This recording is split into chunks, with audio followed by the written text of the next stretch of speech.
Diamond Joe, appearance number 78, and Matt, better known as Piggy Savers. Welcome to CAA. Thanks for having me. Thank you for having us. Yeah, how we doing, gentlemen? Fantastic. You know, it's been a minute since I rolled an episode, man, so it's good to come back strong with Piggy Savers and Diamond Joe. But Diamond Joe, man, I'm going to ask you to take a knee for a minute because we got to get Piggy Savers out front. Get our boy. I was hyping him up in one of the chats today. I said you needed a nomination for this new piece. He has been piling up piggies, man. That's a fact. I love that piece. That feels like that was like the type of piece that got me into Piggy. Is that right? Yeah, no, like that. Like I love the studio concepts like that the most. Like do you have, I mean, obviously I'm a sports guy. On you? You blasting out requests for noms? So like kind of I'm uncomfortable with the nomination process, right? Because I feel like especially becoming in the 11th hour in the Knights program, and like I even have that same thing with the like the dinner pieces. Like I wasn't at the dinner, so I don't feel like I should have that piece. Like I'm not a knight. I don't feel like I should have one of the Knights pieces. I certainly have a couple, so I can't, I'm a bit of a hypocrite in that sense. But yeah, no, it's I got them all. The Knights pieces I have, I got on the secondary market, not from firsthand nomination. And so, yeah, asking for it's a little bit uncomfortable, and then explaining why, and you know, part of it's like an embarrassment of riches. Like I know that there are a lot of people that like these pieces, so I feel like you should, you know, spread the wealth and pass them around. And I like finding them on the secondary market because it feels like the person that originally hit or originally got it either had their time with it or they were ready to move on or whatever the reason was. And it feels like I'm doing the piece justice by putting it in a personal collection that it wants to be in, or that the personal collection wants to have it. So that's kind of my thought on that. I feel like the scarcity of the pieces, they'll come up and that you can find them, but it's stressful. And I approach the secondary market with a level of intensity to it because I expect every piece that comes up to be the last time it trades. You know, we're going to get to your intensity, man, because your intensity is next level. But let's talk about Knights and the awkwardness, because I'm kind of with you there, man. It's awkward. I'm still not. I agree. And I've made a lot of great friends. I don't have any context. So like, there's not like, I guess there is a list of Knights, right? But it would be a hell of a lot easier if Joe was a Knight, right? And, you know, I do have a couple of relationships with a couple of them, and those are great. But they're leaders to the entire community, right? Not just to me, or that I have I'm very low on that totem pole of befriending a Knight. And, in my head, there've already been promises made to a bunch of people that I'll get you on the list and I'll get you on the next drop. And I'm showing up a little late to the party to unseat somebody for that conversation. So it's an awkward conversation. And like you've been doing. And the worst part of it is I feel weird about, asking multiple Knights because it doesn't feel genuine. But also if you're playing the odds, like I have to ask everybody that I know, because I want one of theirs, because the odds are they've already given it to somebody. Multiple nominations, though, give you a better chance to get selected. Right. Well, I wish there was like a clearinghouse of like, hey, I have a nomination, right? Like submit to me if you would want, and like the one Knight piece I got, I asked 2 different Knights, and then a third Knight offered to nominate me. So I ended up telling one of the guys I asked to pick somebody else because I felt bad having 3 noms. And then I got 2 noms and got it. Diamond Joe problems. I've got too many noms over here. The only one I asked for. And toss one Matt's way, man. That was today is one I feel like if anybody that deserves a nomination is the guy that got over 100 pieces in 6-7 weeks. Too bad the pod drops too late for this conversation. No, right. To get out. Rush order. Get this thing edited by the time we wake up, please. So when did your journey begin, Matt? Because we keep saying 6 to 7 weeks. How long has it been, man? Yeah, so we bought our first piece. So Piggy Savers is between my wife and I. My wife's Abigail. She's a little bit more behind the scenes than I am in this case. But we got into Piggy kind of by accident. Obviously, I'm a collector in the sports world from a jersey and helmets perspective. I was deep down a pristine auction rabbit hole. And I was running through the elite section, which, I collect like helmets, and usually these aren't in the elite section and the jerseys and stuff. So I was running through the elite section and I saw the cartoonist. And I'm like, this, I think it's a card, right? Because it's obviously a Pokemon card, edit. And but that's the Grinch, right? And we're coming up on Christmas season. My wife already had the tree up at that point, so I was in the mood, and I'm like, "Why is that thing $900? What is that?" And I don't have any Pokemon context or knowledge. Like, I don't recognize that as like an iconic Pokemon card or anything like that. And so I started looking into it. I was like, well, I've never heard of this PiggyBanx. Like, I don't understand why it's in this big slab. It says 1 of 1. My interest is piqued, right? Exclusivity certainly draws me in this case. And so I went to the Instagram for Piggy. And I think at the time, Collector at Heart 1 was pinned, which I know is near and dear to Joe's heart. And the piece that was getting ready to drop was Laughing Matter. And obviously they had like really nice edits for that video. The drop of Laughing Matter was so heavily teased, and for a long time in context of like getting in here and seeing how long these teaser runs are. Like, I feel like Laughing Matter, from the time that I saw it to the time that it actually dropped, there was a significant period of time, but maybe I'm wrong in terms of like the overall story of that. I started looking through it, and one of the things that gave it legitimacy is my tattoo artist followed him. I was like, that guy knows art, right? And so I started looking into it, and the pieces were dope, obviously, right? I mean, like anything with a Monopoly Man, it gets me right away. I'm like, I love that like pop art. In a way, I thought Banksy is this. I think that's the immediate connection if you don't know.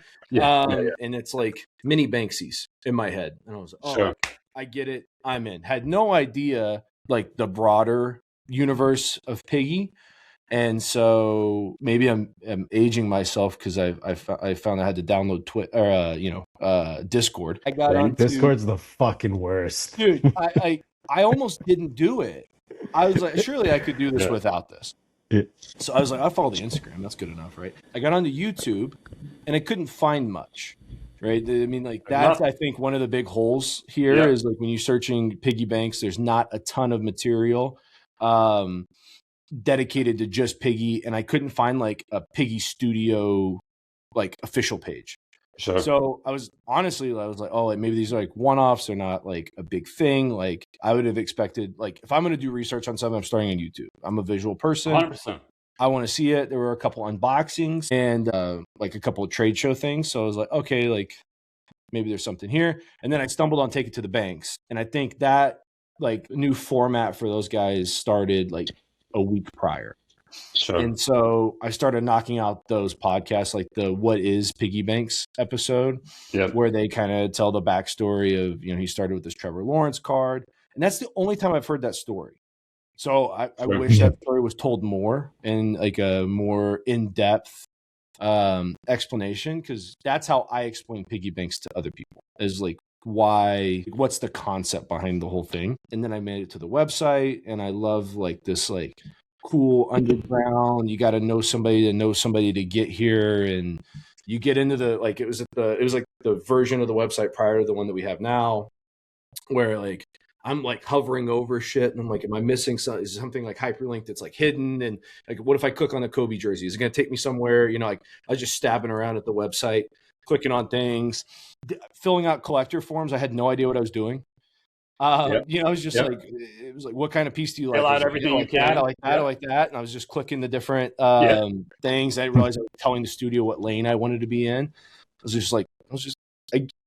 Similar to everything I've done in like collecting or anything, and what I try to do in life is just like, oh, that's dope, I want that, let's do that, right? So I went through the lanes and started clicking through those things, and I immediately wanted to take after I learned more, wanted to take my collector application back, and I'm like, hey, I know more, let me do this again. Right, yeah, let me run it back. I signed up for 1,000% piece on my first day. Sure. I was like, yeah, I wanted as big as possible, right? Like I didn't understand what I was asking for. What did you sign up for though? What was your request? I went down the Monopoly rabbit hole. Okay. So I do mortgages in like my data job. And so the Monopoly Man, like I have it tattooed here, for example. So like any of the Monopoly stuff, like just immediately ran with it. Like I saw Money Mountain. I was like, oh, that's great. Soft plug. I saw Hush Money. Yep. And I love the concept of this piece from all the angles, like the cleverness of like the entire piece, from the name to like the tattooedness to the money's on fire, all of it. Like I just loved it, and just never really looked back. So I don't ask anybody this question because this channel is nothing to do about values. And here's a disclaimer: this is going to touch a little bit on values. So anyone watching, don't lose your shit. This is not a value channel. But Matt, you've been in since Laughing Matter, which is like, it feels like that was last week. I know it's a little longer. How much have you invested so far, man? Well, to be completely frank, and most of these have been done in the public eye, right? Like you could go back and see the ones that we've won on eBay or For sure. what we've got on Instagram. And honestly, I kind of slowed down on Instagram because one, I was tired of shooting them all. And two, I was getting a lot of inquiries about them. And unfortunately, for anybody that sees the collection, that's a personal collection. Like that's probably the last time they trade. Yep. Unless I'm upgrading for I don't really care about the label so much from an upgrade perspective because like I'm actually connected to that piece that I got. And like, I know the story about who I traded with or who I partnered with to get that deal done. Unless I'm like variant matching, which the OCD in me is absolutely interested in at this point. I'm very interested in this like idea of optimizing the collection. Yeah. We are a tick under 200 that we've invested in Piggy. For those that don't know, Matt's speaking in thousands, not dollars. Okay. So so when you commit at that level, right? Because that's a certain level, and you've only been in a minute, man. Like Diamond Joe spent some cash on secondary. I used to say, man, this guy's blazing. You did what I did in like 2 months. It took me. That's me in the last year. But I've had a huge, since our last interview, I've completely changed what I'm doing with my, I finally have a vision where before I didn't. I was just buying. If it was a deal, I bought it. It's a deal. And they served me very well in trades. Once my new vision occurred, it was nice having what I had. But I'll let you continue. I think the 200 number for like a week of the collecting is inflated because I was very much so overspending on eBay. Sure. I think the one thing for a new collector that you struggle with the most in Piggy is a lack of context. I found your pod, I found Take It to the Banks, and I tried to gobble up as much of that information as I could. But they're more broad speaking conversations as opposed to situations. How do I value this, that, and the other thing? Yep. And I just did, there's no price book. I come from a space where everything works off of appraisals and values. Yeah. And so you don't get to buy real estate with your heart. You buy real estate and you finance real estate with actual data and numbers.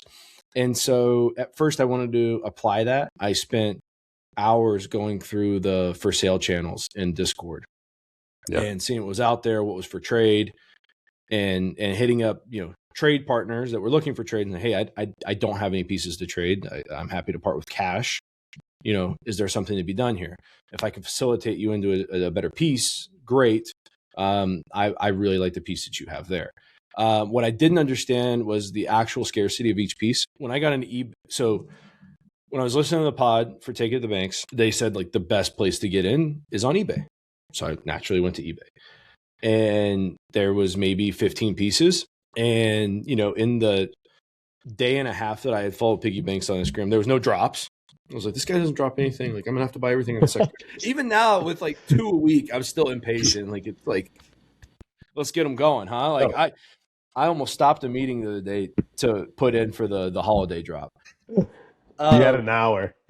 Yeah, I know. Yeah, but the FOMO of not getting it in, and it is just you gotta shut it down.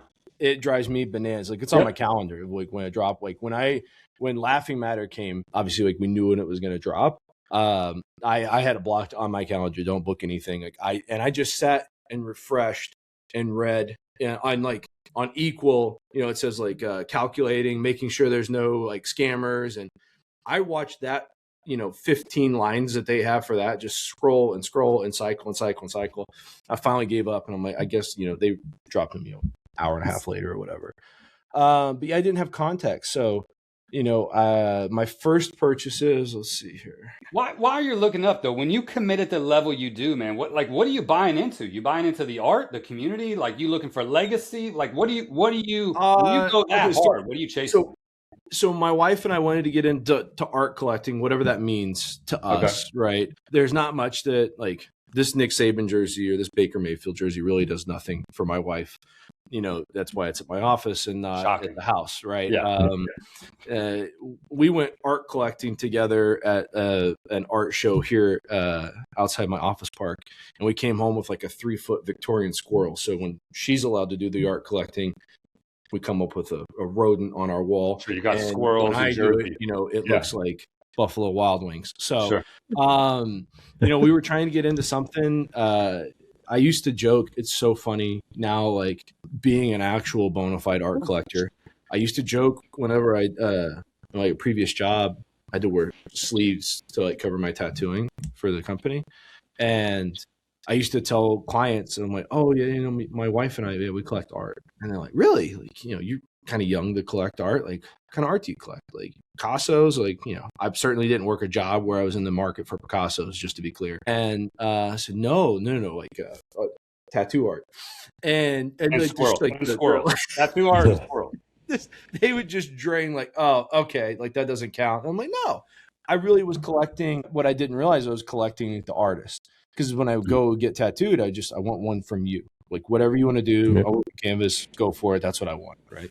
So I've been kind of doing this art collection all along with her. She's equally tattooed, so that was a thing for us. But we just didn't really put 2 and 2 together in that sense. And like what counts as art is now much more broad than I had originally thought. Right? I'm thinking Mona Lisa when I think art, but I certainly am not moved by the Mona Lisa. I am moved by some of the pieces I have here, though. So you tell me what art is at that point. So what we got into was really just like for our relationship. We've been married for 5 years now. We have 3 kids. There's a lot going on between like running a company and 3 kids and all that. And so to have a common thing that we do, like collecting piggies, was a cool change. So like she dove in with me on all the YouTube clips and the podcasts and everything. And we got super dug in. The first piece that we found on eBay was Bombshell. And I've always wanted a pinup tattoo. So it was just the perfect pairing. And so I found the plaid. So I have the plaid, like original label Bombshell. And in the same night, I found the black label on eBay. I was like, let's fate. Like, I gotta get that one too. Because like I did not understand that there were multiple one-of-ones. I just didn't understand that there were different. Yeah. Like you hear it in the podcast and stuff, but like in like the different variants, but I didn't grasp that. Sure. Nor did I understand how many of each piece were out there. And like they have ranges, right? Like what's the back, what number is on the back and stuff like that. And you can kind of dial in even with the new website. But I couldn't like grasp that concept all the way to understand how to like establish scarcity. Because when I was scrolling through the Discord channels, I didn't see any bombshells. So to me, this doesn't trade much. Sure. So if I'm ever I'll kick myself if I don't get another chance to buy this. And so that was the FOMO really that started our eBay run. Yeah. And they, CDLP and One Lucky Piggy said, clean up eBay. I took it to heart. I took it as a personal challenge. Insert Michael Jordan clip of took that shit personally. Yeah. So yeah, I mean, in my first piggy run on eBay, I got both bombshells and then a match fight or flight in refractor for Max and Norris. My son is a huge Verstappen fan. Okay. And Oscar Piastri, so don't tell him it's Lando. He thinks it's Oscar. He doesn't good. But he loves it. He was so excited. He's big. We're a big Super Mario movie house right now. Peaches is on replay in our house at this point from their favorite movie. So these were both like perfect pieces for my wife and I to connect over with the kids, us to find something that was like a fun chase for us to go after. And yeah, like we're both really collector focused. And so this was the perfect combination of just all of it coming out together. So by example, I overpaid by traditional terms. If you ask the experts or the price genie or whatever, I've overpaid for the first pieces. I mean, Bombshell, I paid $1,400. I think that was probably pretty fair. Black Label, $2,250. Fight or Flight pair was $2,000. I think that's probably a fair enough price. The next day we bought Brain Rot and Black Label, which is still one of my favorite pieces. And you never see that one come up. I think I saw one, and it was I forget who hit it in the wishing well. So if you got to go to the Visor, I think got it. If you got to go to wishing well to find it, in my opinion, like that's a tough one to come across. So I'm still really excited about that one. I think we probably paid a little bit inflated prices because I was just gobbling up buy now and offering, and really happy that I beat them down for $500 when I really should have sliced it in half because of the multiple that they were putting on it. But I also wasn't willing to lose them. So at that point, I think it comes to really the question of what is the actual value of a piece? Because you can, I think it's subjective to even start to value. Because like I left a comment for somebody in the Discord the other day. It's like there's like book value or whatever you want to say, like what the market says it should be worth. But if I give you a good example, we bought Downtown Wall Street. So that's the Leo DiCaprio piece, right? Yes. In the first 3 days, we bought 30 pieces. Crazy. and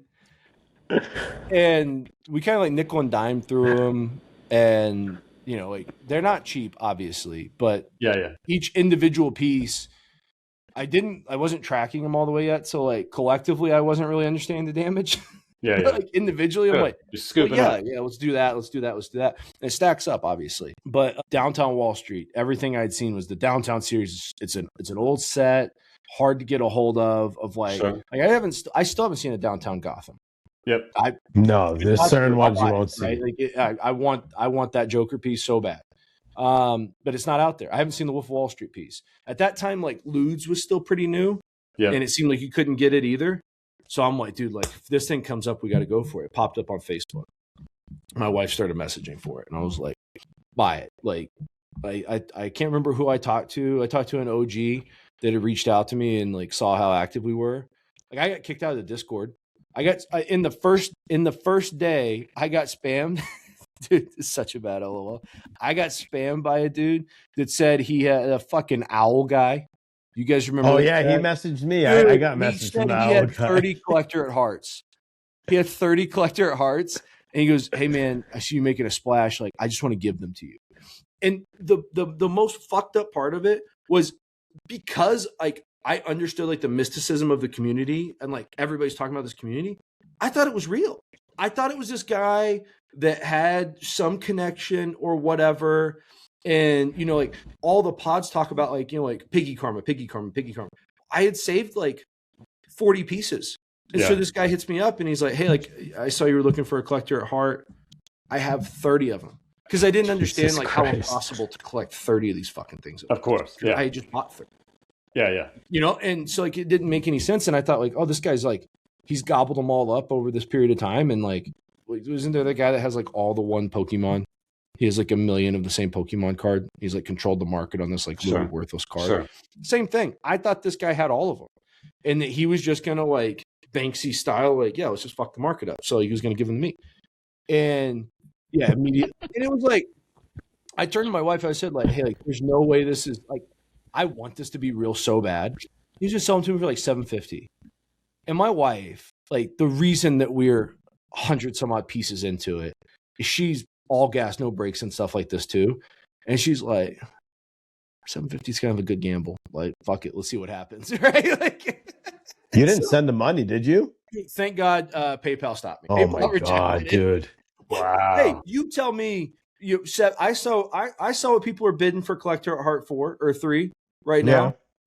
Don't get me wrong. I'm with you. I would 750 for 30. Fuck it. Oh yeah, no, it's just like funny that I wouldn't have sent 750 times 30. I would have said 750. Yeah, it was 750 for the whole lot. Oh, for the entire drop. Come on, let's live a little. Yeah, I'm sending. That's awesome. By the way, like What's the worst that happens? Obviously I lose $750. It's retail piece for one. Okay. Unfortunate. Let's say we're right.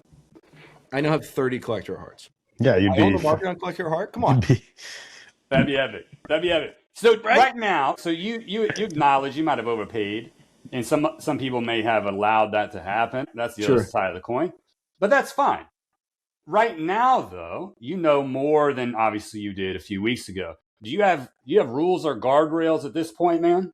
Or No. you still all gas? No, I mean it's.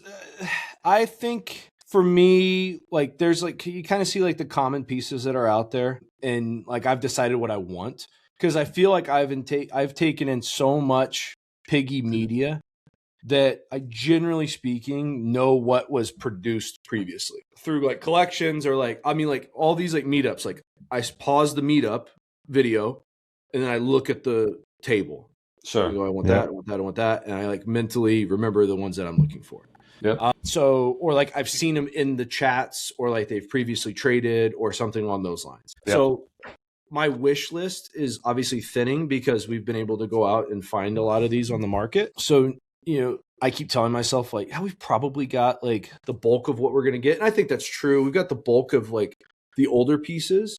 And then now it's like, wait for stuff to pop up. Like I really don't like doing any like in search ofs because I think that ruins the chase. I'd rather it pop up and then feel that rush of like, oh dude, I got to message this guy and like, I got to figure out how to get this deal done. That chase is still exciting to me. Okay. Yeah, I had to like silence the Instagram chat. I was like, this is too every time I what is it? Like I'm pretty good about putting the phone away. Piggy has kind of messed that up for me. That's the only downside of Piggy for me, aside from the financial component, but that's just how it goes. But it's your time. It's time. Yeah, I spend more time talking to you than my wife in some days, Joe. So I don't text my wife. Zero. I don't. Yeah, no, I'm on the phone. We talk when she picks up the kids from school. Like, hey, daddy, we're all safe. We're in mom's car. All right, see you guys in a couple hours. Boom, done. Yeah. So I wish I wasn't glued to my phone to be able to build this collection. That's the main drawback for me because above all else, I value my time and like the time with my kids and stuff. So I have to do this in the evening, and then I get anxious that I'm missing out on something that's happening at 6 o'clock when I want to be dad and focused on dinner. So it's a really tough balance because like it is probably the biggest issue of being like all gas is like you can't turn this stuff down. Like you can't pick and choose when you want to be involved and not. If you're trying to if something pops up that you want, I'll kick myself. If I miss something that traded and like, wish I would have got there. But the good news about having a reputation for being active on the secondary is like those secondary sellers find you. And now I'm just getting messages like, hey, like I heard I need to move a couple of pieces. I heard you're the guy to talk to. You offer. They sure do. It's funny because you build that reputation, like you said. So Piggy Savers has this reputation even before I talk to you. Diamond Joe has a reputation for being active on secondary. I don't advertise my secondary movements much. I've spent 30 grand. Now that pales in comparison to your 200K. I don't think 30 grand's a drop in the bucket. No, but nobody would know that I've spent 30K in secondary because I don't talk about it. And you know how many people come to me with secondary pieces?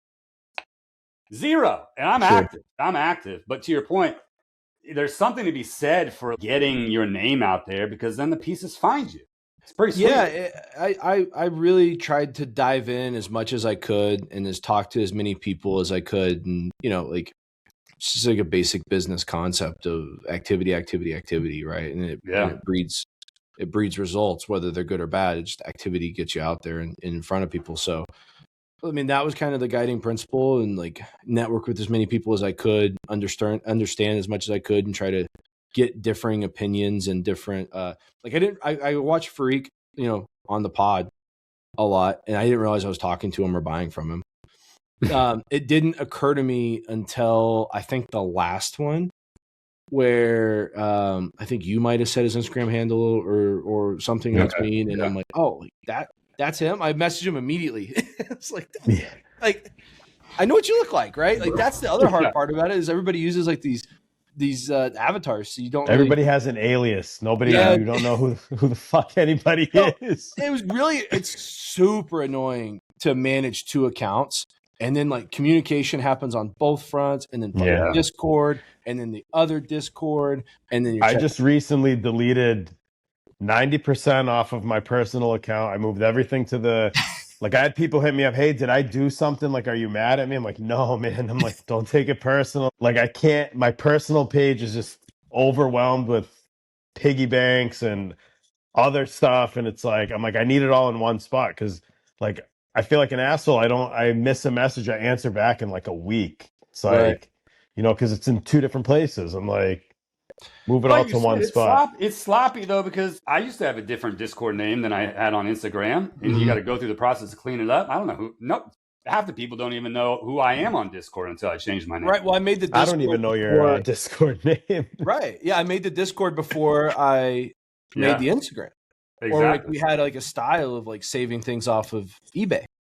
Yeah. Like me and you, I had no clue who you were at first. I never put the 2 and 2 together until like after. Yeah. And so it's, because we met on Discord. Mm-hmm. All right, man, I got 4 more rapid fire questions for you. Go for it. 4 rapid fire, and then we're gonna broaden this a bit. Let's do it. 1, I'll get murdered if I don't ask you this question. Everybody wants to know, what's the end game, Matt? You spent $200K in like a month. What's the end game? You said they're not going to trade again. Does that mean the end game is you're just a collector for life? Yeah, man. I mean, like, look, first off, I think there's always going to be people that like Piggy. Like, this group is small enough of like hardcores that I think, if God forbid Piggy goes in the dump tomorrow, I can assure you can sell your pieces to me. I can assure you that I will buy them all up off the secondary market, and I'm sure there are other people just like that. Because like, regardless of whatever happens in the future, it does not change that like the art and the community and the group and like the idea of Piggy is at all diminished. So it doesn't impact I'm not here for an investment. Like, Frank, if I want to make an investment, like I'm going to do it in real estate or something similar. This isn't like, I'm not here to collect art as a commodity that I'm gonna invest in. So this is really just personal collection for me. It's something that I calculate with my kids on, my wife. So continue to grow it. Maybe good news for the secondary market. My wall display right now is full. So I'm gonna have to find another wall to start another display on.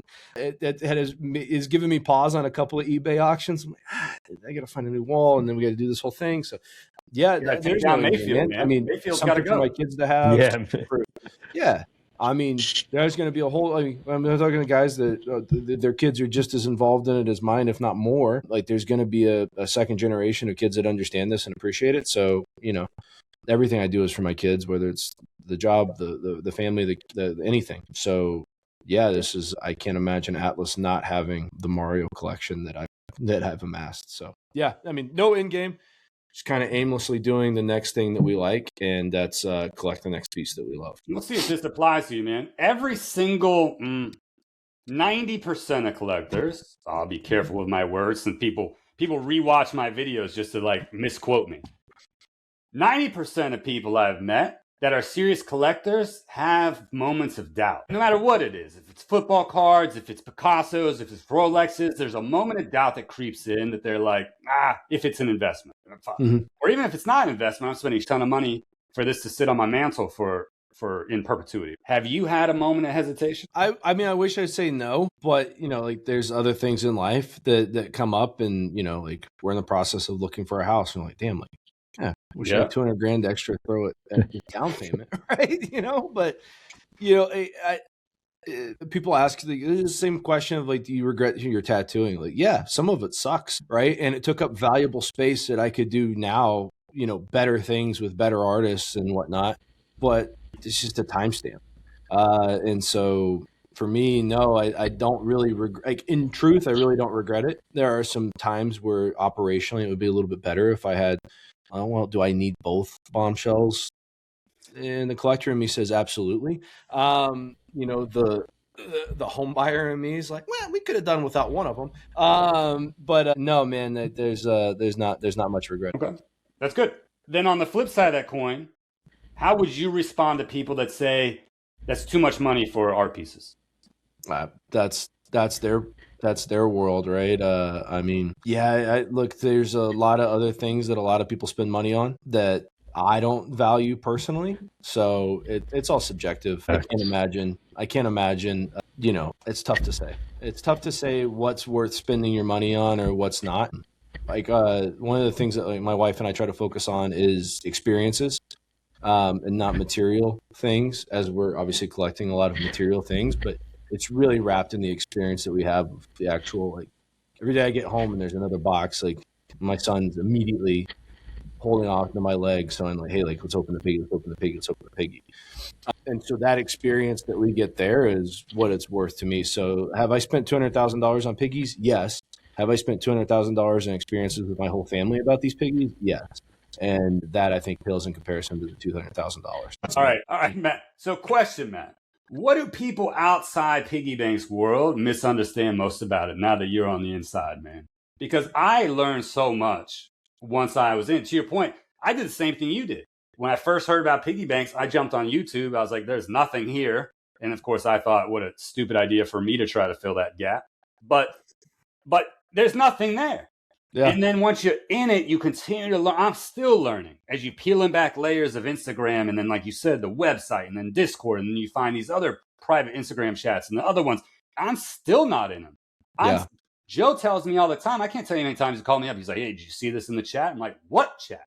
Oh, dude, he's like a tablet. He's got everything. He's like 10 different chats. It's ridiculous. I'm not in it. There was obviously a skirmish on, and you saw it kind of like roll into the Discord, and it was like over Thanksgiving. Oh yeah, that was about Kurt. I called Joe and went, hey, like, what the fuck did I miss? What I miss? I think I'm watching everything. I got immediate FOMO. I was like, they trading piece over there I'm not seeing? Is that where the piece I've been looking for? Like, I gotta tighten up. Matt, if you want the scoop on that, you got to go watch the Thanksgiving episode. It's 20 minutes. I know you don't have time because you got 3 littles, man. It's 20 minutes. Go check out the Thanksgiving episode. You'll thank yourself. That Thanksgiving episode was certainly lost in translation for me. We took our 3 kids from Wichita to Dallas for Thanksgiving and to watch my Chiefs lose to the Cowboys. Chiefs. I mean, we were tough being a Chiefs fan this year. I was in my own firestorm. You got Minshew going this weekend, though. Oh man, yeah, and I got a fantasy team that relies on Rashee Rice, so I'm not in good headspace today. What do people outside of PiggyBanx don't understand about being inside the PiggyBanx world, man? What I don't think you understand the complexity of it. It's complex. It's so difficult to explain in an elevator. And I think that's the hardest part of being a collector and like trying to not justify it, but explain what you're doing or what you're interested in. Because obviously, like, if you see it on my desk, people come in and go, oh, what is that? I go, like, well, do we have 30 minutes to go through this? Because I'm going to talk for 30 minutes about this, and we're going to go all the way back to the Trevor Lawrence story. And like, I'm going to give you a history lesson on this, at least to the best of my understanding of it. Yeah. People need to hold it too to appreciate it. I feel like, it's one of those things. Once you get your first one, it just sucks you in. Well, we've had 3 blind openings. That is a completely different experience in the secondary market. Oh, absolutely. Those are the best. Absolutely. Yeah, and like, I mean, obviously, so like we've hit one. Like, I both hit. And then I won a blind box on an auction, the last auction. 1, just to have like the experience of opening a blind box. But 2, I really wanted the Earnhardt piece. I grew up a Dale Earnhardt fan, a NASCAR fan, a turned F1 fan because I'm sophisticated now. But I mean, that's half the chase. That was platinum record? Yeah, it was, dude. That was, I mean. So I did a blind box trade with somebody, got it, ended up being a PMG. I sent it back to him. Well, I was like, I'm not that good. I felt like a piece of shit taking that. And he did me a huge solid giving it to me at retail. So it's like, but I'm like, dude, you can't be the guy that fucking gave that up. So. That's painful, but Matt, you bring up a good point, man. Complexity is a thing, and it almost was was such a high barrier of entry to me that I almost didn't take that leap. I almost didn't take that leap because, like you, I don't like putting my money in places that I don't understand. My wife always like, Kurt, if you're confused, you get angry. It's like, yes, I get angry. And I'm certainly not throwing money with my anger. The only person that will talk to me about it outside of Diamond Joe and now maybe you, Matt, is my 10-year-old daughter. My wife, she's like, cool. If I told her, like, oh, Diamond Joe says, if I told her what I spent on it, not good. Kudos to you, Matt, for having a wife that's game for that. Well, she likes a story, right? Like that's like, you know, like she doesn't really like, she'll watch sports with me, but she doesn't love it until she watches Hard Knocks. And then she has like a story around like, holy shit, they get rid of Saquon. So like, now I want to follow Saquon, right? Like, you know, maybe that's too close to home for you, Joe. That's up in your neck of the woods. But yeah, like, you know, she doesn't have any of that context, right? Like all of a sudden, like, she's a Chiefs fan because of, you know, the Taylor piece and, you know, like, well, she's always been a Chiefs fan, but you get the point, right? There's the human behind it. So the community actually serves a really good point in that, you know, like she's seen this, like, this Instagram handle that is Joe, and that she like hears about Joe whenever I talk. Like I'm downloading what I'm. Yeah, you start. Yeah, I'll say one thing about rationalizing what I'm doing with Joe and other people. Hey, like he's agreeing with what we're saying here, right? So you need justification. There's strength in numbers there, right? Yeah. I'll say the whole spending thing. Like, if your goal is to go into this to make money and then you're nailing 90% of your pieces on the secondary, then this is not the route if you're looking for strictly investment. Sure. Because what we mentioned earlier, like art is subjective. Like there's pieces, if you knew what I spent, I mean, I spent $6,000 on a wrestling piece that I guarantee you if I posted in the chat, good luck. I'd maybe get 10%, 20% back, you know, but I bought that because that piece has never been on sale since I got it. Right. It was never on sale before I got it. From what I understand, I think there's maybe 5 total pieces of it. So like that thing is never going away. So, you know, yeah, like there's some assholes that'll hit a drop and instantly flip it a day later, make a quick $1,000, and then those guys are fly by night, they're gone. But thank God I'm not missing a meal by buying on secondary. I can afford it. They make me happy. I'll continue to keep buying, but you know, it's I don't have any of that doubt, I would say, in terms of I don't give a shit. Like my PC, now that I'm like dialing it in, like those are gonna stick in the case forever. Mm-hmm. Let's get to the meat of this. People are like, why are these two guys on at the same time? You guys are both secondary warriors. Warriors, right? And right now I put the two of you against anybody, frankly speaking. So he's the new king. Let's break it down. Let's break it down. Secondary market, guys. Talk to me.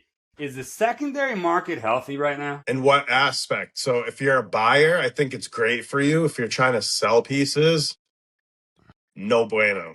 Well, it's seasonality. I think it's seasonality. I haven't been through a market cycle yet here, right? Or a seasonal cycle yet. But same. I wasn't as active last holiday season. I kind of trickled in November of 24 and then got really heavy like right after Christmas. But this year I've definitely, I mean, there's pieces that I got that I could buy them today for a quarter of what I paid. I have a lot of those pieces. I've heard that commentary a lot. And, you know, like, I think, you know, from the pod that you did, Kurt, about like things that are changing, like I saw a lot of liquidation happen after that because it feels like people were, you know, filling up the war chest to, you know, the Collector Art Heart 3 drop was teased. And all of a sudden, there's a shitload of stuff on the secondary market, all with the caption of selling to free up space to go bid on this thing. That's right. And, you know, as thankfully somebody that's not in the Collector at Heart series already, I'm like, well, that's your guys' problem, right? I will gobble this up and I'll fund your next Collector at Heart 3. You know, it was a really good, it's a good time for me as we're building a collection. But in terms of market sentiment, this may be a hot take, but I think a lot of the people that comment on the market don't necessarily understand markets or how to evaluate one. I see a lot of economists that are not. They could run the Fed. That appears to be an equally poorly ran market. But it's like I don't think people really understand what they're looking at when they're evaluating how healthy the market is. Because for me, the market's super healthy, personally. because it's exactly what I want it to be. If it was anemic and there wasn't much on the market, then I wouldn't be happy. But like if values were super high and I couldn't get a hold of pieces, the market is strong in like value terms, but it's useless to me because I can't get a hold of anything because I'm not trading. So it's again, like the art, the market itself is subjective. It depends on where you're at. Now, as pushing over the 100 unit mark, yeah, like I don't love some of the prices that things are trading at today, but I'm also not really interested in the book value, if you will, of where my collection is, because it's problem is there really is no book value.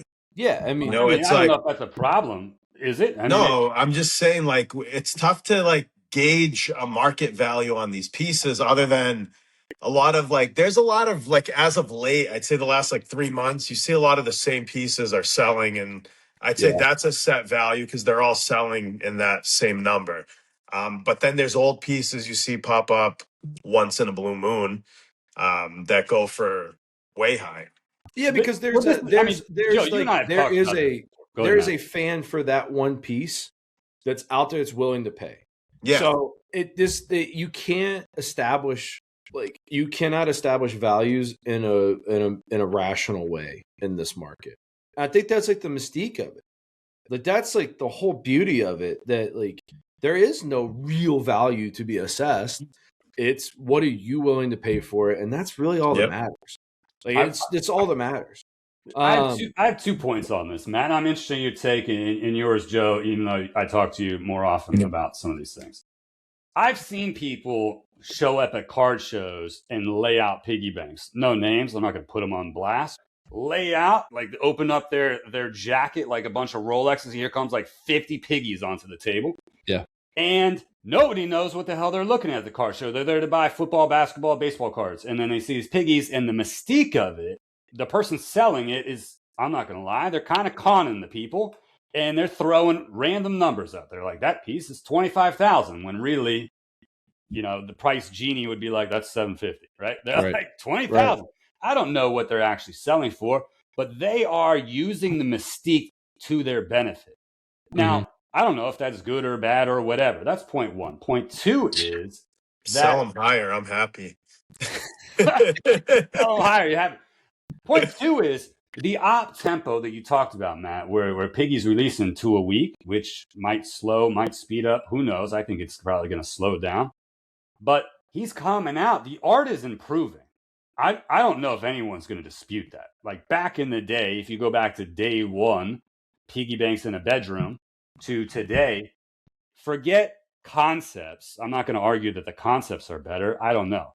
The actual art is insane. The new printing style, insane. The new variations, insane. And then, so they're pushing that innovation, and they're going to keep doing it. They're going to keep cycling through this innovation, and people are forced to move pieces at much cheaper prices than they bought it for to try to get, to your point, to collect their hearts. From your vantage point, Matt, are you like, again, give me all the old stuff? Or are you looking at what PiggyBanx is putting out and you're like, well, actually, I got to save some nickels because he's putting out massive bangers drop after drop? Dude, both. I want the originals so bad. Yeah. I love having the original type stuff. I mean, one of my favorite pieces, we have Swagger Juice. The art, objectively, not nearly on par with what you're seeing today. Swagger Juice is the Travis Kelce piece. Yep. And it's on like the old, Atomic is called Shatter, right? Or formerly called Shatter, and like it's the old school like script back, and I love it just because like I know there's so few of them. It was one of my favorite like eBay rescues that we did. Obviously, as a Kansas City guy or as a Kansas City fan, it's a perfect fit for me personally. But I want all the old stuff. There was an Instagram story sale with like a bunch of old pieces. Yeah, he had some bangers. Yeah, and I immediately that stayed up just refreshing to see if he had read my DM. And he made us wait, a full day before he started to look through those. But like number two, like the presidential, like it looks like the Purge. I've never seen that one come up with the flag in the background. Yeah. I've never seen that one come up, and so it was a immediate got to go out and get this because I don't know when the next time I'm going to see it. Also in those moments, that's why I'm trying to do as much research as I can to realize like what the actual population count for each of them are. Like the one that I got so lucky that we found, and it was just me like going back and searching the In Search Of page, is Rainbow Bridge. Yeah, that's one I regret trading. Rainbow Bridge is easily one of my favorite pieces. Brought it for context. This Thor, Loki, Mario Kart was one of my first. Where we get this? We got Rainbow Bridge like 5 days into collecting, and I didn't realize like how much of a banger this piece actually was to land. Yeah, I think there's like 6 or 7 of them, and yeah, like I don't even think PiggyBanx knows the pop counts of the earliest pieces, though. I mean, I think I've heard him say at one point that he's like, I don't know. Right, and that's part of the mystique. Like, I love the like in this, like obviously, per the episode, like this is all the shoebox era, the garage era, or whatever. Sure. Like this is all the early era, but there's certainly eras within that era. Absolutely, right? And I mean, like I want to find as many of those. That's like having an original. Yeah. Yeah, when it's that low, that's the true like one of one, opposed to like one of one variant of 45 pieces. But I'm not. Let me get your take. The money bands era. People refer to that, or the time period within the era, like you said. Yeah. I don't know what they go for. Let's just say one goes for like 20 grand. Okay, find a money band, just pay 20 grand. Are you in the camp of I'll take a money bands for 20 grand, or I want 40 pieces at retail? Man, I mean, volume is an easy answer there, but like, I mean, I had to make a business decision that the only money band that I've seen go on eBay and like a genuine auction that's not listed at some stupid price, just hoping that a sucker walks in and pays 50 grand for whatever fucking piece it is. Yeah. Was that dodgeball? Yep. Purple Cobras, the Ben Stiller one. Sure. And like him and I were texting. I'm like, am I like? And when it was like at $3 grand, a couple days out from closing, I'm like, hey, like I might show up for work here and pick this up. But then it creeped up into that 10 grand mark, and I just couldn't make myself do that. I wasn't that committed to the art. So I think when it comes time to write that big of a check, like you have to really connect to that piece to go out of your way for it. I can't blame the guys who were getting them for free or, so cheap when they first got them that you want to move them. There's part of me that like, one of the other things was like, I'm a 30-year-old grown man. And part of me is like, I hope the studio's happy about this, right? Like I hope they're happy that I found these on eBay, right? Like, I hope he sees it, right? Like, I ran around my house whenever, like, oh shit, PiggyBanx liked it. He liked it, right? Like, I felt like a little kid, and so you got that recognition, dude. I was like, and I wasn't looking for it, but at the same time, I'm like, oh shit, like. Like if this was back in the Picasso, I mean, it's flattering to see somebody go and drop 200 grand of your art on secondary. Yeah, like you're the guy that created that. That's badass. Yeah, and like I hadn't even like thought of it in that capacity. So yeah, no, it was all kind of trippy in that sense, but yeah, I mean the money band era. I love all the pieces from like a FOMO perspective. Like that, I think is the main driver of the money band era for me. And like FOMO's the main part because. There's realistically, I've probably seen 1 or 2 money bands where I was like, okay, I could see why those cost what somebody's asking. Mm-hmm. Where, it's tough now. I mean, there's so much nicer art that it's like, would I rather have 40 of Collector at Hearts or, an old picture of it, like a Tom Brady, like portrait. I want 30 Collector Hearts for $750. That's what that was a hell of a deal.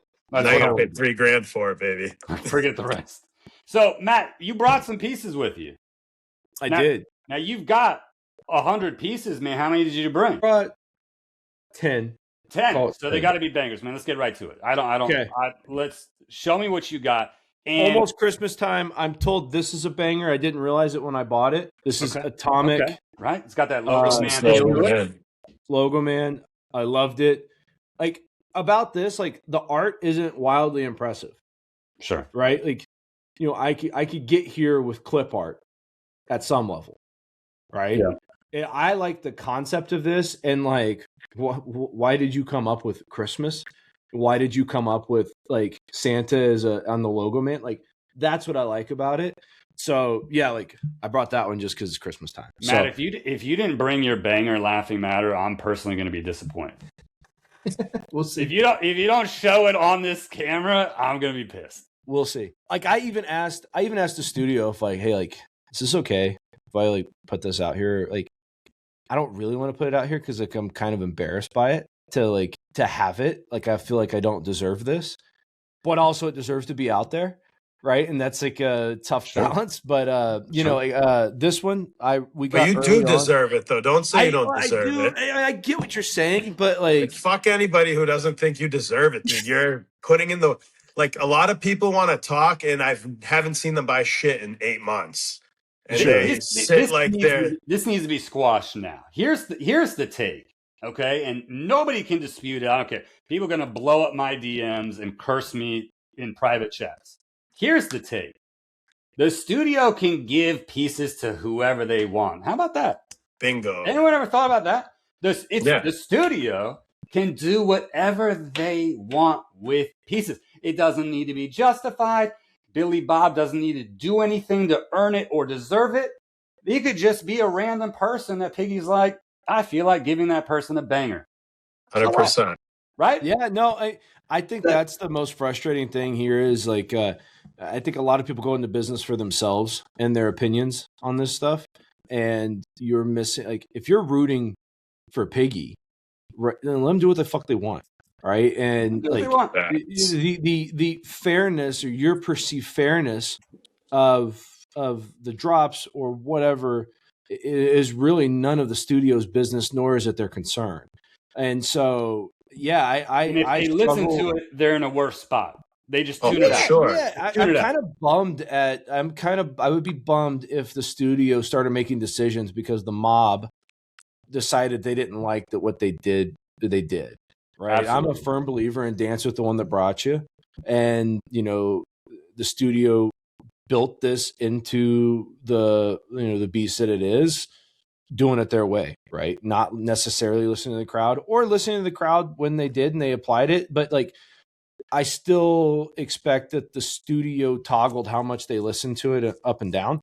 Sure. And they made those choices. And I'm happy with whatever the studio did in that case. That might be sound like I'm a homer for the studio, but like, I like, you should be though. It's like like if you're rooting, it's in our best interest that the studio succeeds. Mm-hmm. Yeah. I mean, and like surely, like I get it. Everybody should have an opinion or can have an opinion. Maybe not everybody should. No, you're entitled to your opinion. You're entitled to be wrong. Doesn't mean it's worth a shit. But that's my opinion about it. But yeah. I mean, like, Joe, you're a wrestling guy. I'm a Chael Sonnen guy. Like, whether they're cheering or booing, the crowd's reacting, and that's all that we're doing this for. Absolutely, right? It just is a reaction, right? So he is good. I'm as much of a heel fan as anybody. So yeah, I mean, I would love it if the studio said, you know what, fuck you. I'm going to give it to like my top 10 buyers, and that's all that's getting this. And big pound sand. Like, yeah, I mean, selfishly, it's good for me. I'm into that, but whatever. Next, fuck the flippers.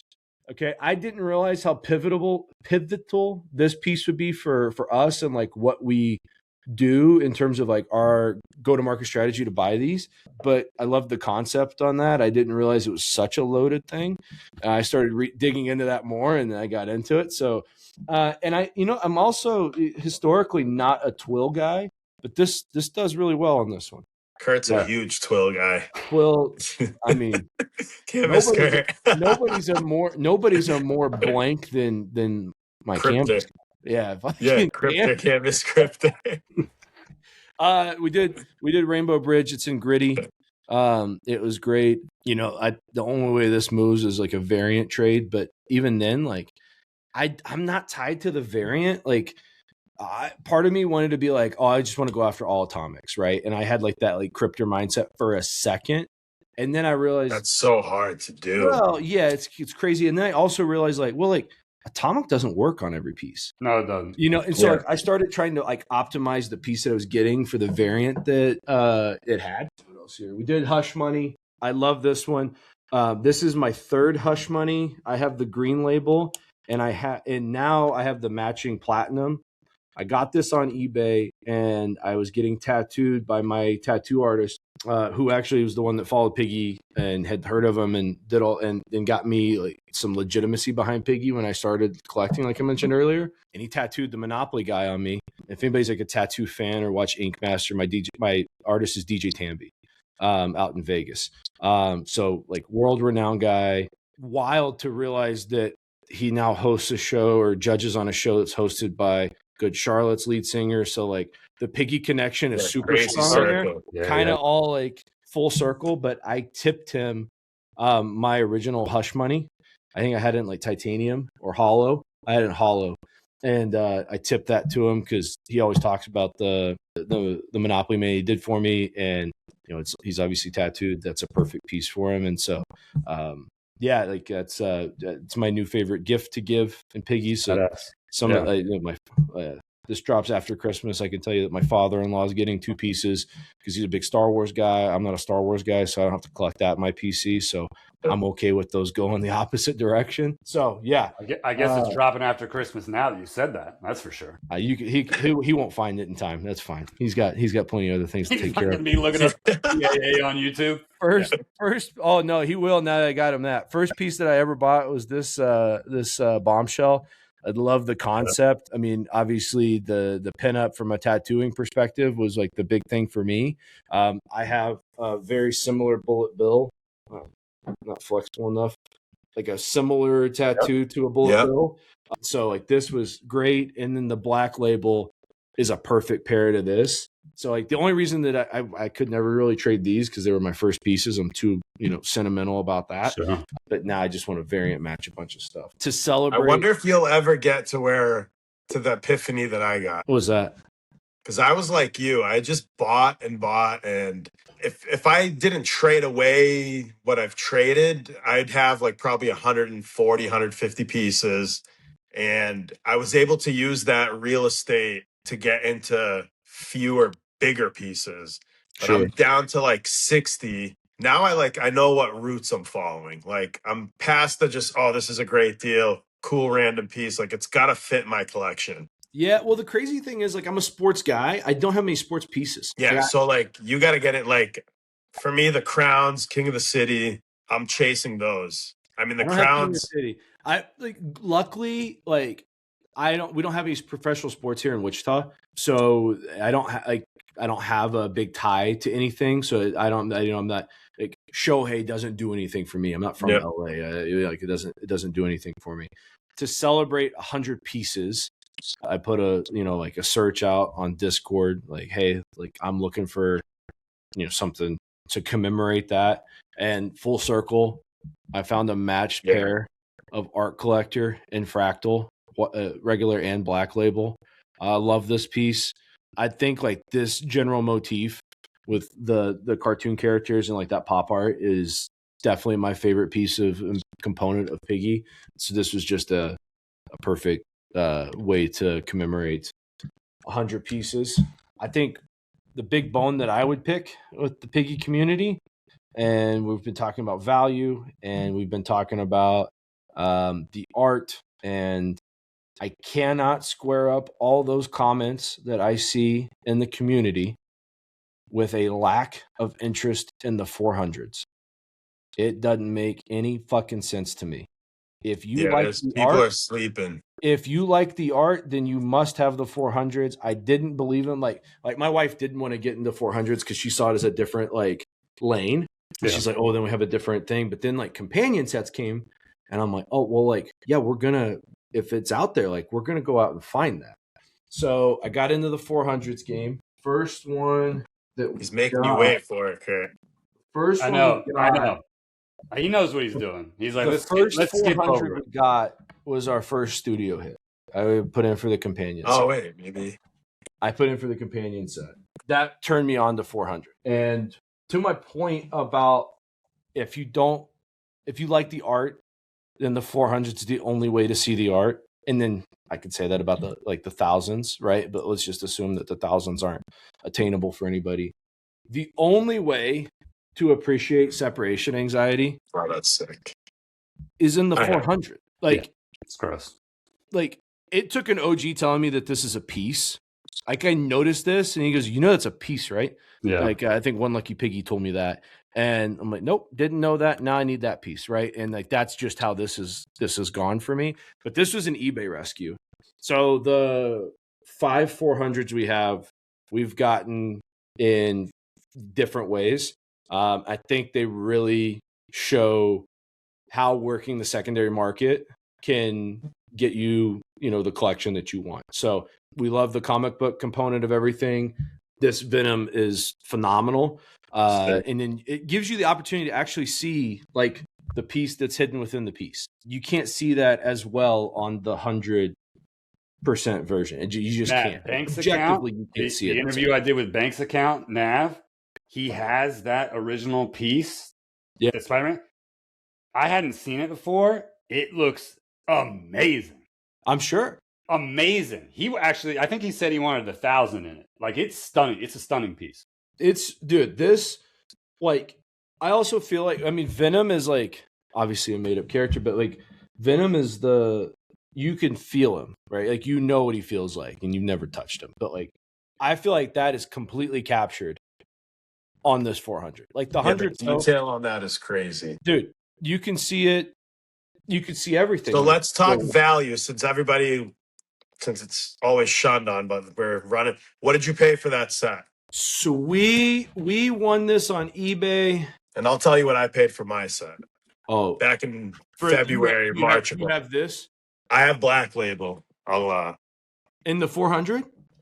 Yeah, I have the Black Label 400, 100. Okay, so we paid $52.50 on eBay for this. Okay. Steal. Which is I paid $8,000 for mine. Murder. I got away with murder here. Yeah. And I'm not a guy that says steal. I'm not the guy that pops up on the chat saying like this is steal. Yeah, that's not me. That's mine. That's a steal. So it's, what variant is that? It's matte. So Black Label matte. This gold. See, like to the point about variants impacting this, gold is a beautiful variant for this. That looks it doesn't like distort the art with like the overlay of the gold.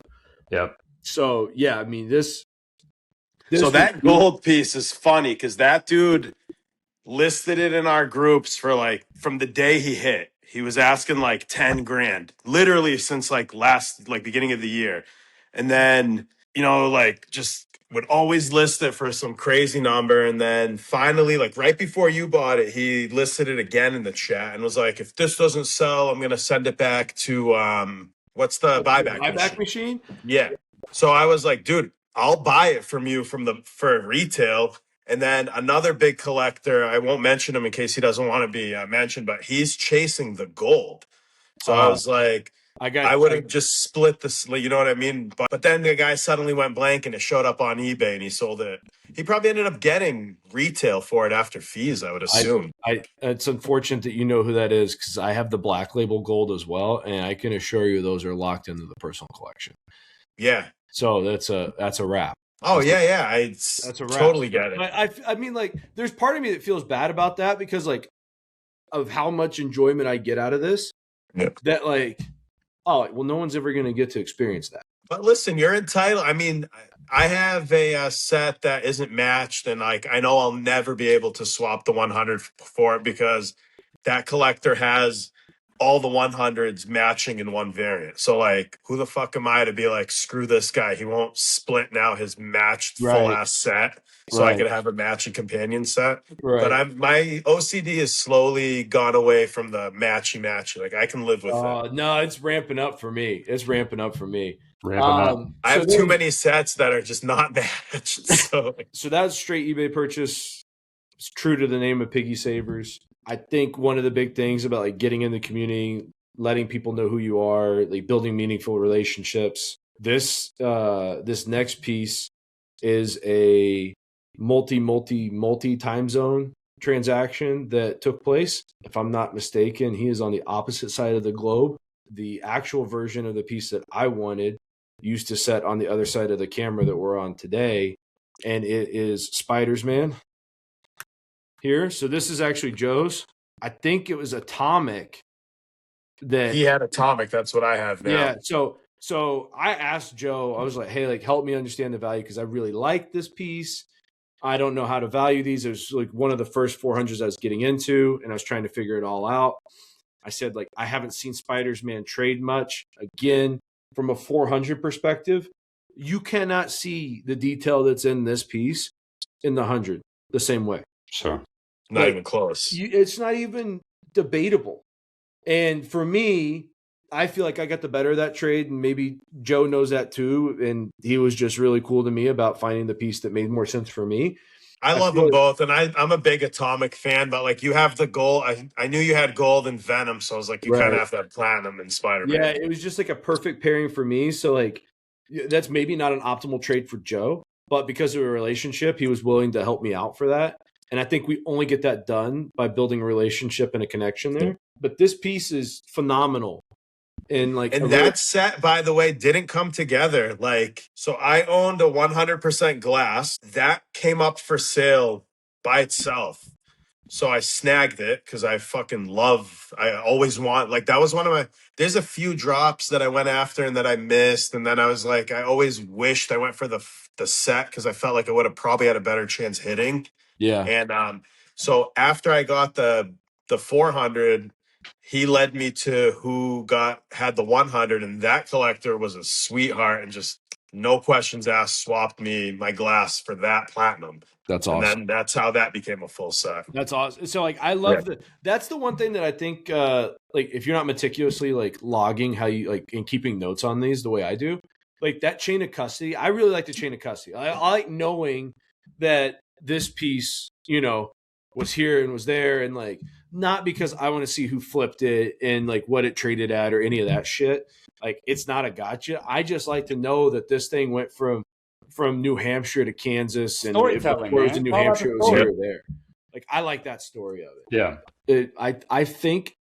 I think this cat was mentioned earlier in passing, but an active reseller knows that I'm a buyer. Yep. And this is a gold stark contrast to match my gold separation anxiety. So I had this whole thing about like wanting to get to, and like, this is like my son's favorite piece right now that we have. We have a bolt fractor and a gold bolt fractor, white and black label, got milk. And he loves the Dr. Doom stuff. Sick. And Jack is so pissed I traded my my got milk. Well, I mean, you were still mad about I snatched up the matched pair of canvas MF Marios. Yep. And so like, my son loves the Doom stuff and like all the variations. So like, he's never watched any of these movies, but he loves, like, he all of a sudden knows who Tony Stark is, right? And he's convinced that Robert Downey Jr. is Tony Stark, and he doesn't know that like, there's a wait till he sees him as Dr. Doom. All that stuff, he loves this. So like, when I saw this, when that guy reached out to me, I was like, I mean, I have to just wind up pulling the trigger on it. But yeah, no, I mean, that's another one of like building reputation for wanting to build a collection that's well within the lane that I'm in. And yeah, I mean, it represents another just straight secondary like connection purchase. Dude, honestly, I don't know which one to do next. Kurt's waiting for one. I posted about this one. You're wrong on the one that you want to see, because this is the one you want to see. I posted about this one in search of the 100 to match it, just from a completion perspective, and I really like the piece. I refuse to chase the set because I don't want to be infinitely frustrated, because I know I can't get to this set. It's a crown, but to me, I know this one. It is the only crown to chase. It is the crown of all crowns. I do not feel bad about not being a knight and owning this piece, because it's so fucking dope. Gross. If you have a crown in 100, you have not enjoyed the crown the way it needs to be enjoyed. Oh, I could only imagine just seeing the details in the crown on a 400 piece. Dude, it's crazy. I can actually read the crown. Yeah, that crown, to your point, Matt, is the images inside the crown are epic. Like it, They're I'm epic. kind of a bitch for punting on the crown collection, right? Like, There's two crowns that I'll be getting this year that I know I'll be able to get. That's one of them. And then I just don't think the other are going to be attainable. I mean, like, I get this is kind of like a soft crown collection because, like, you get the other crowns that had come out to that point. But for me personally, like, I'm here for Piggy, and like, this is the only one that I want. Like, I like the Stan Lee just because it's Stan Lee, and obviously, like I've said, I'm not like as a sports fan, I'm not a sports Piggy collector as much. This piece in this size and like a clean variant like this titanium is the perfect way to see it. It is the perfect way to see it. That's a great piece. And like, kudos to the guy that has the 100. The guy that sold me this, it was a great deal. Like, for us to work out, I think it was a fair price and everything that we paid for it for whatever the reason it was getting sold and all that stuff. It was a really just like, there's a responsibility of buying that piece because he didn't want to let it go, but he needed to, or, you know, like, and there's a level of remorse to having to move off of a, in my opinion, iconic Piggy piece. And I feel like I have to do it justice by one, like showing it and displaying it. And then, I mean, I committed to not trading this piece. Like, this piece is cooked, right? Forget if it's just not moving. I love it. And for me, like, if another heavy as the head came up like this, I would just add it as opposed to trade it, because I made that commitment. Because like, like the more like you're in these chats and stuff, and you see like, oh, like I sold that to that guy thinking it was going to stay in his PC, and like the legit remorse that comes up from that, like, matters. I feel like I have a duty to the cat that sold me that and the piece to like honor what that deal was. Absolutely. And so, I mean, for me, chasing the hundreds, like I don't really understand the meaning of a grail personally, because I think it changes on the day, and it's, you know, like if I find another piece that I didn't know existed, that's all of a sudden a grail, right? Like, it's a grail till you get it, and then on to the next one. So that doesn't have as much weight to me. But the owner of the 100 reached out to me, said, "Hey, I have it," and I said, "I mean, I'm not asking you to sell it. All I ask is that if and when you do move it, I get first crack. Let me know." And so, you know, it's a shame you can't see this in 400 because it's much better than your 100. For sure. I'm telling you, dude, the 400s are 100% where they're at. And the pieces that are so detailed are what matter on it, right? Like, Rainbow Bridge isn't going to blow you away on the 400 versus the 100, in my opinion. Yep. I'll take it if it's out there. Give me the 400. I'll take it in the 1,000 for Rainbow Bridge, just because I love that piece so much. But you're not going to see more. Collector of Art is going to blow your nuts off. Yeah, dude. More than on a 1,000, that thing's going to. Yeah. When I come in and get my wife's upgraded ring in your shop, then I'll see it, and then I'll know how much. That's my life goal, is to get that damn piece up on the wall in there. Like, but you know, like, I mean, art collector, sure, like 400 would be cool, but I don't think you get like the marginal benefit that you do on like separation. Like you said, you need those detailed images, like the crown, that crown. Yeah, the bigger it gets, the better it gets, for sure. It's almost lost on an abstract piece like this. Come on, man. Come on, man. It's almost lost. Yeah, right. Yep. Absolute trash. Throws that PNG right in your face. I don't even know why you got that one. No, dude. So I will. Is that amethyst? It is. Yeah. Word on the street. Gemstone guy, nothing crazy. Word on the street from the man himself. The best amethyst. It's torturous to have to pronounce. Amethyst to be printed. It's like the perfect color for the Joker. Do you have any February babies? We do. Yeah, my son. That's his birthstone. Yeah, there you go. So don't talk him into keeping it. You probably don't need the 100 though, Matt. So we're talking about how great 400s are. Keep the 400. So I hit the companion set. My wife also hit the solo on Laughing Matter, and I tried to reject one, like, because like I know you're only supposed to hit one per household, and I'm getting OG told me, is like, hey, like it's not a mistake. Like you guys definitely like earned that. Piggy doesn't make mistakes, right? So it was special to get those and unbox those. I didn't expect a PMG in the companion set. Sure. We hit fractal on the solo one, and obviously the new printing technique on fractal is phenomenal. Yeah. So that was a really dope piece. And then I got loose on the secondary and had to find viscosity in fractal. That was a 3-way trade that I think had the collectors that I traded that deal with not known like the history of why I wanted to match those sets up. I don't think that deal comes together because it took a lot of work to find a Visco. I got my eyes peeled for one. That was tough, but it kind of found a way. And then the Black Label Laughing Matter fell into my lap. So, but I think it didn't like accidentally find its way to me. Like it knew, like the community certainly knew that I had the first two and that I was out hunting, that like, that one came to me in the way it needed to. So I don't think any of this stuff is by accident. I think it's all about connecting and networking and leveraging those connections in a way that builds the collection for both people in those trades or the 3 people in those trades. Like I've had a lot of success in those 3-way trades where everybody can win. And I think that's the key to, everybody, first off, to a lot of active secondary market, I think is the key to it is everybody winning and being okay with changing what they're doing to take a step forward. So I think it's just about communication on that side. Yeah, and I'll be okay with just the 100 of that. To your point.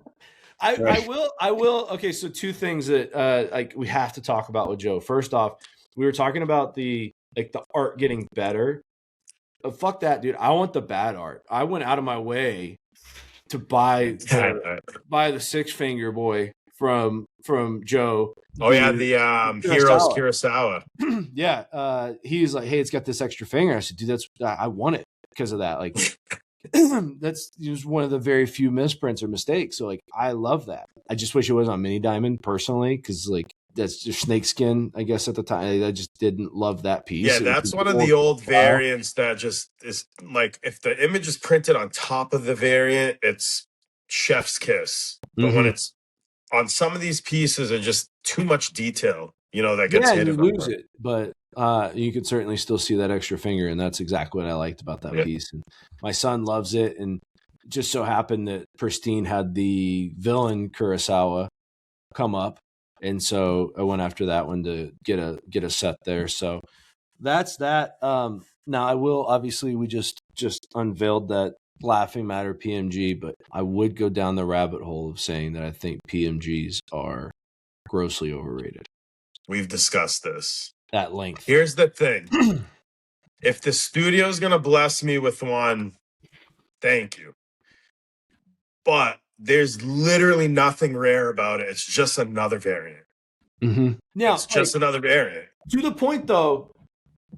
And Diamond Joe loves his diamond, so don't shoot me. But I'm just saying, like, I can't distinguish value difference from us. All right, like this new Collector at Heart piece.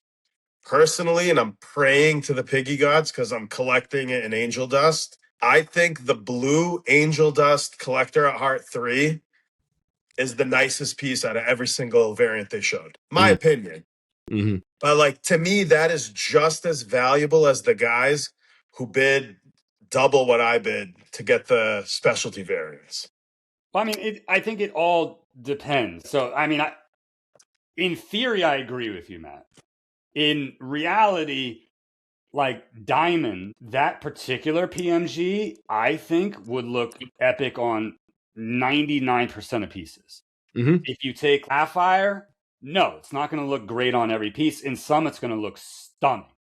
To your point, Amethyst. I'm never going to get a PMG ever again now, by the way. It's a hot take, but like, I think it depends. It's art, so it's not the paper, it's the art. It's matching the right paper to the art. I think it ruins a lot of different art pieces. 100%. This is fucking killer because it matches the art. Yep. Yeah, and you have that color in the back makes the color of that This pop. works But Kurt, because of the you're art. king of the city.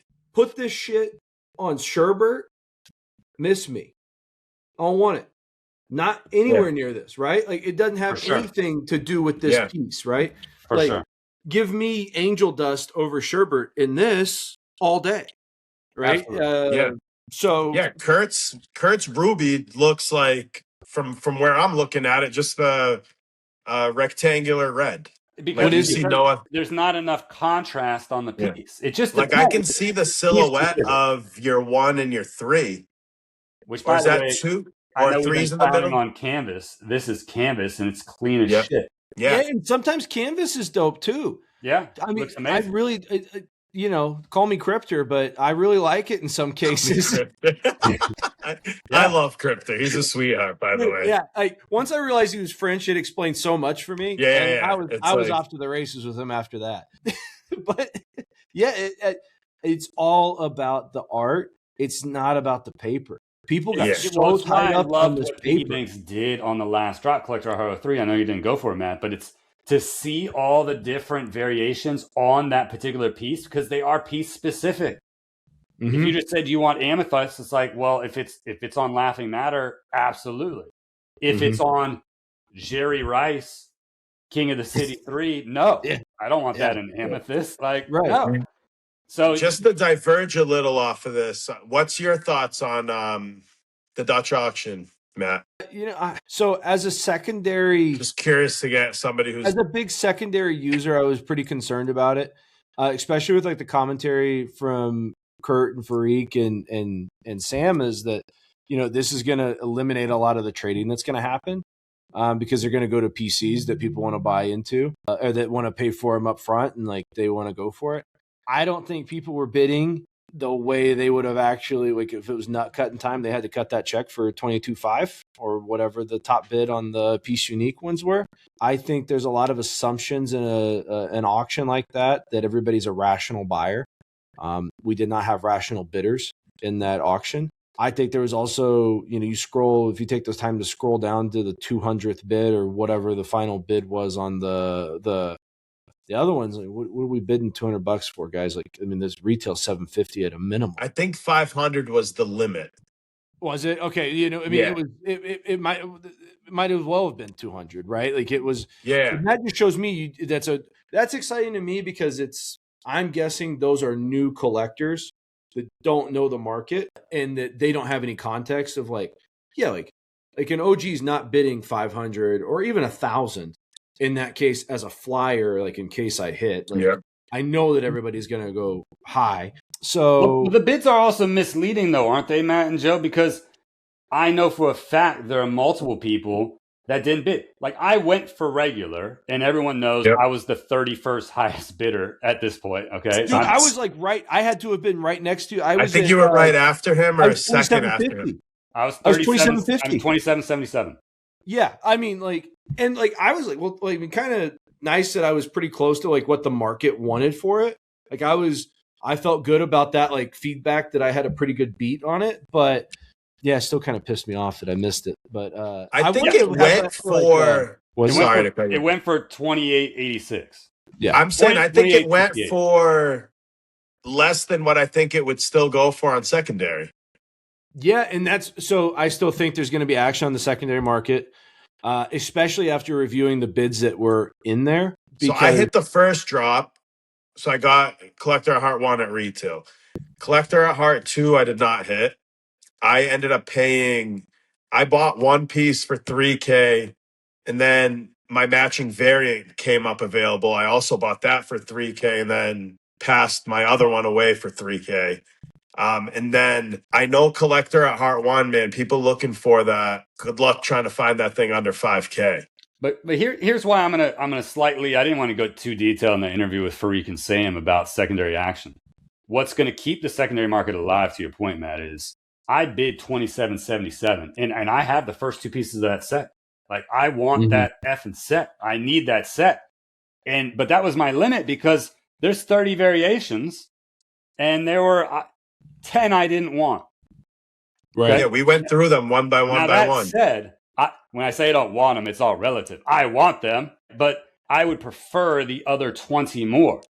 Sure. Now, when those come out, if I see one of those 20, I might bid more than 27.77. Yeah, because it's like a known quantity. It's you know what it is. And similarly, I couldn't bid. I wasn't allowed to bid on the PMGs. And if there's a certain PMG that hits it right, could I go above the winning bid? Yes. So my bid's not counted. Well, I didn't bid for PMG. So when you go through the list, I'm not going to show up, but I'm still a potential buyer on secondary of a PMG Collector Art 03. Sure. Now, the question is, will the winners ever let them out of their PC? There's always going to be somebody that will. The answer is yes. You'll see it in a week. The vibe that I got from the first pod from you guys was that, like, hey, the people who are going to win are the ones that want it. It's going to be limited. But I think, generally speaking, when you get a $750 drop and there's 40 winners, then flip a coin if you're going to have between 10 and 40 flippers.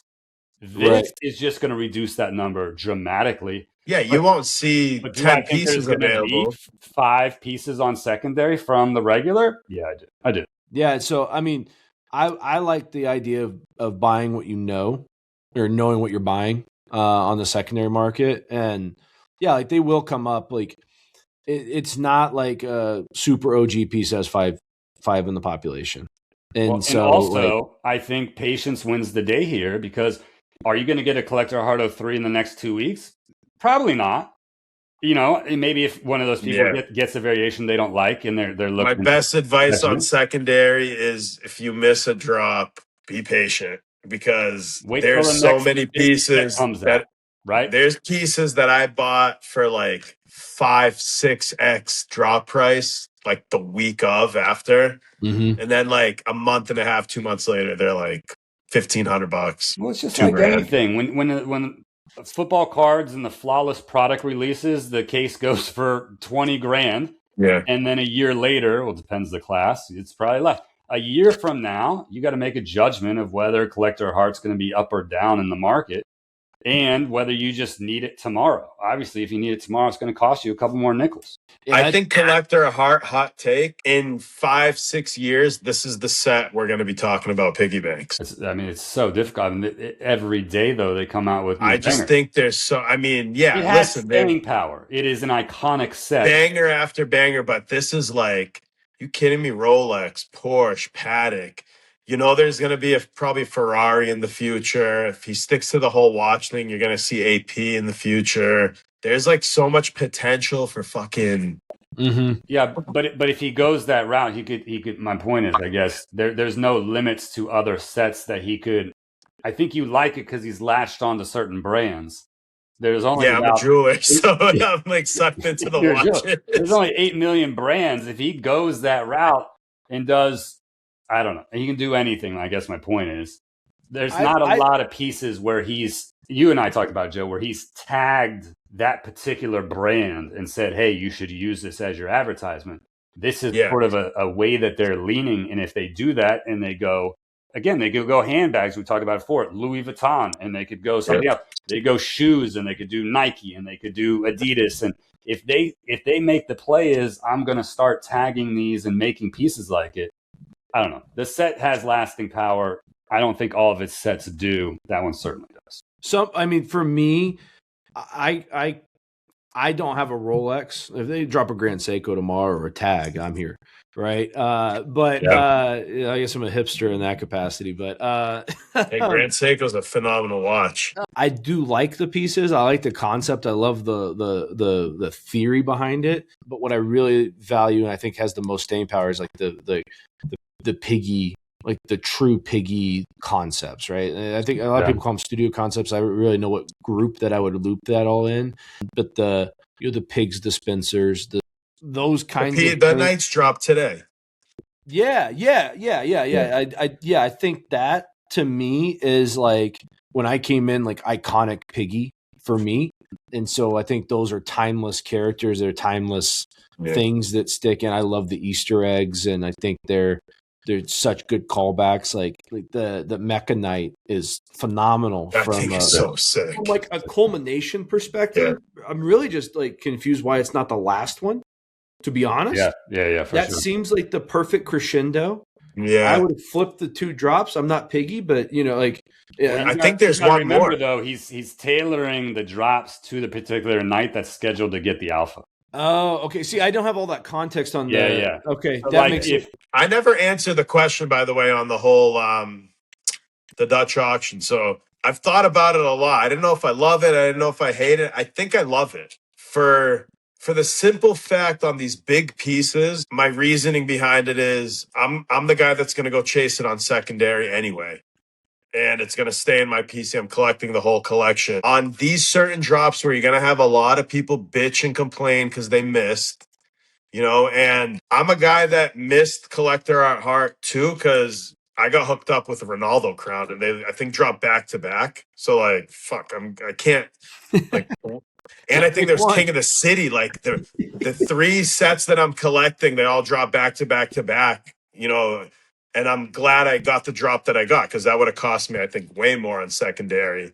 This is a way for the studio, like, hey, you want it? Here's your opportunity to get it. And why should they also, like, I look at it as a business aspect. I'm going to give you this piece for $750, and then there's going to be dudes that instantly flip it for $5,000. So, like, let me offer it now to every single person can have an opportunity to buy it. Put your money where your mouth is. You want it, make a bid, to your limit. And if you get it, great. If not, there's nothing to complain about. Oh, I think it's the perfect way to silence that wasn't fair. I think for me, and maybe the entitlement. Yeah. I think it eliminates anybody who feels entitled that they deserve to get it. Right.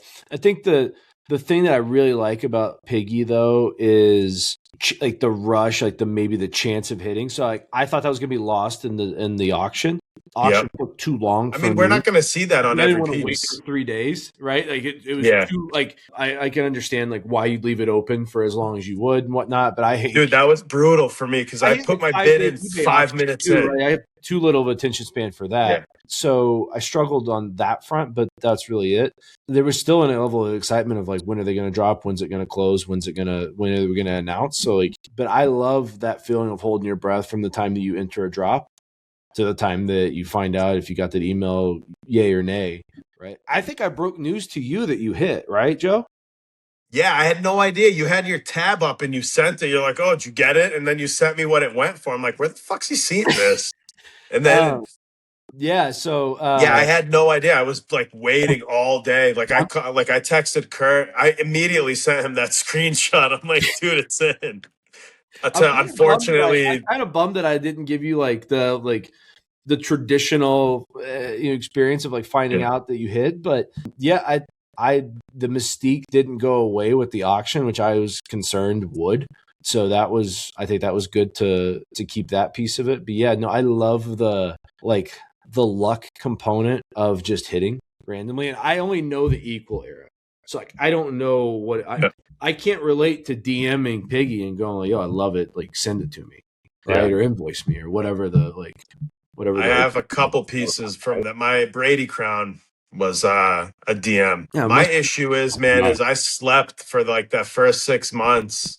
Like I should have been hitting him up on everything. It's just like, and I wasn't locked in until I got Brady. And then I was like, balls to the walls. All right, so here's the real question, and probably the last question, and we're gonna have to run back another episode, man. You might have to do break this up into a 2-part series. I think we got to be over 2 hours. Might be 5 parts, and we'll have another one. Here's my last question. Both of you are highly deep conviction to PiggyBanx, and myself too, but I'm the host, so my opinion doesn't matter.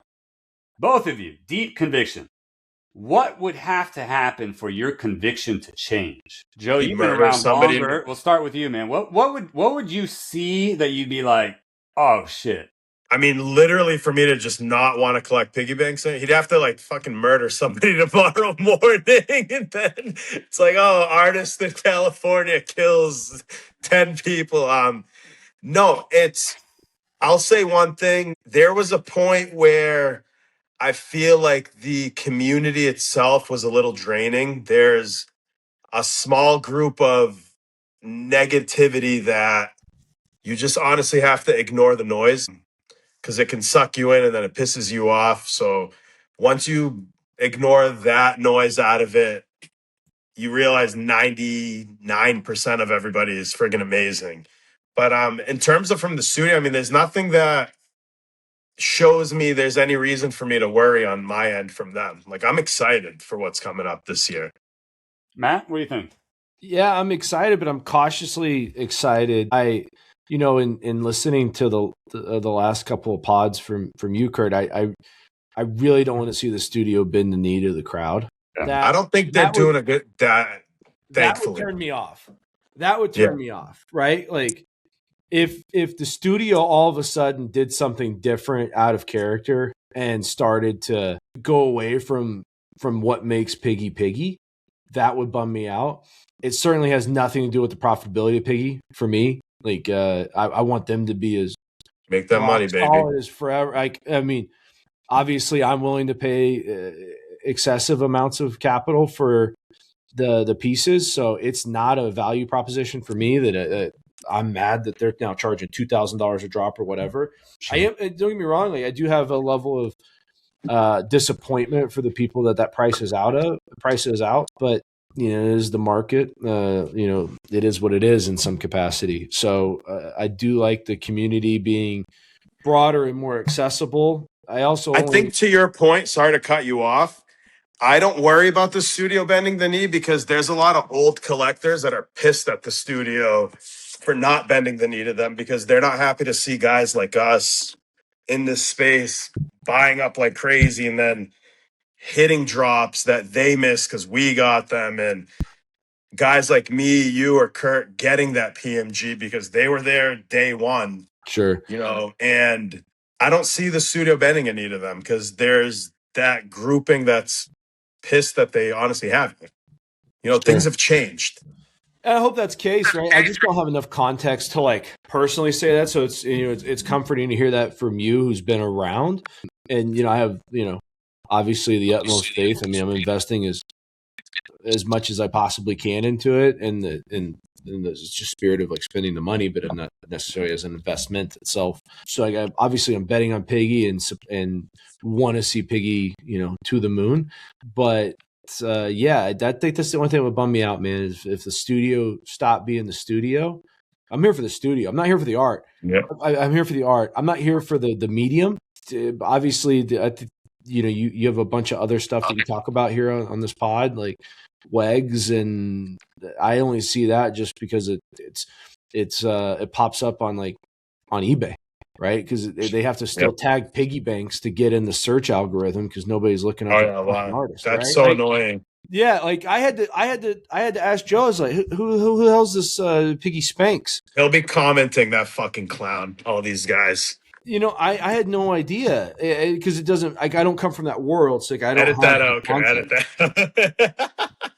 I don't have the context. So yeah, for me, I'm not here for anything other than Piggy, and that's what I really like about it. So that's it makes it easy to collect, and I don't have to worry about collecting anybody else because it's not the same.